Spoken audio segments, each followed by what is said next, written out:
Menteri Pertahanan, Menhan, Prabowo Subianto mendatangi acara Hail atau peringatan kematian ke-10 dari Al-Habib Munzir Al-Musawa hari ini di Pancoran, Jakarta Selatan.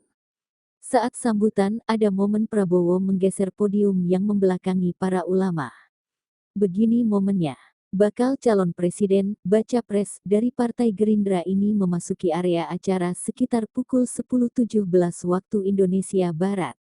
Dewan Syuro Majelis Rasulullah Habib Nabil Al-Musawa kemudian menyambut Prabowo Subianto.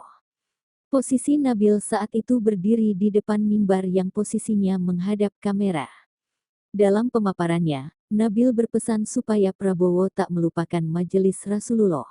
Ia juga ingin Prabowo menjadi pemimpin yang jujur. Seusai pemaparan itu, Nabil kembali ke tempat semula, yakni di belakang mimbar. Disinilah momen menarik terjadi. Saat maju ke depan, Prabowo terlihat menggeser mimbar yang semula sejajar dengan kamera, menjadi menyamping ke sebelah kanan. Ia terlihat memperhatikan posisi para ulama saat